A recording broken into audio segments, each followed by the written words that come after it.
So as you're all aware by now, Jeremy Clarkson has broken the internet. By now it's old news that he has been suspended by the BBC for an incident during filming for one of the last 3 episodes of Top Gear this year. Top Gear has been canceled by the BBC and everything is up in the air. So, reason for this video is 2 things. Number 1, how can we as fans of Top Gear get what we want, for the rest, at least for the rest of this season? And what's the plan for Top Gear 3.0? Because remember, this is the second time around for Top Gear. It was very different in its first version on the BBC.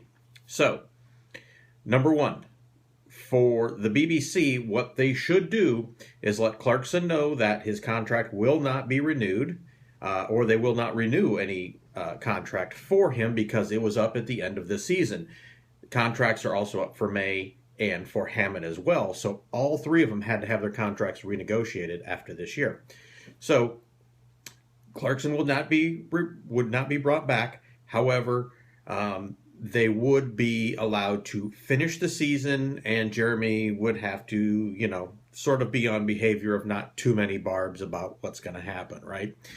So that's, as for the fans, that's really the best thing that could happen, but it's not because the BBCs are morons, because, well, okay, whatever happened, and Clarkson's had his warnings, but the BBC doesn't believe in any kind of controversy. If you fart in the wrong direction, you'll be fired because you offended, one person of the 100,000 they have on the payroll. So what is the solution for Top Gear going forward? Well, let's fork it off. Will the BBC continue to have Top Gear without Clarkson? And it's always been said if one of them were to leave, the other 2 would leave at the same time. So you essentially need a whole new cast. That's a separate conversation of who should be the next 3 for Top Gear. In a sense, that would be Top Gear 3.0. Probably with a different format as well, you would think, because that works for those 3, but you try to plug that same format for 3 different personalities. I don't know that it really works, and the reason we know that is because we've seen it, how well it didn't work in Australia, how well it really doesn't work in the US. So, now, that's a separate conversation, as we said. We'll think about doing a video on that one. So the next solution is, so what do Hammond, May, and Clarkson do if they want to continue on and do a Top Gear style show? Well, it'll have to be called something else because Jeremy sold the rights to the name Top Gear about 2 or 3 years ago to the BBC. He and Andy Woolman sold it out for a pretty substantial chunk of money. So it would have to be called something else. The Stig would have to be something else because he's also owned now by the BBC, the name The Stig.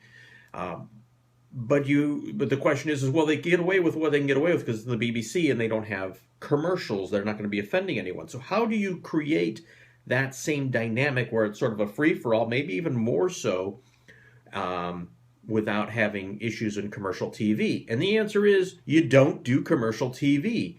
We've seen now with things like House of Cards and other Netflix original shows. Amazon is doing some original shows that you don't need the broadcast, especially when you're going to bring a worldwide audience of, 40 or 50 million people.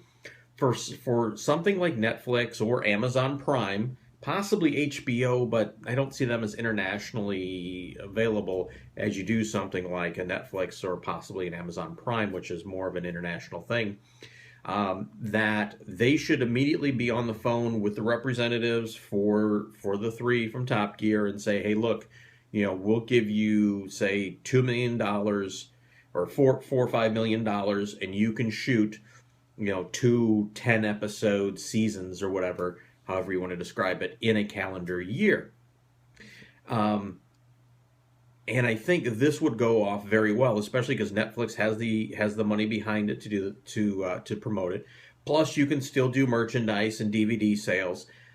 Best of all, from Clarkson, May, and Hammond, they're able to capitalize more on actually owning the content. They don't have to sell out to anybody.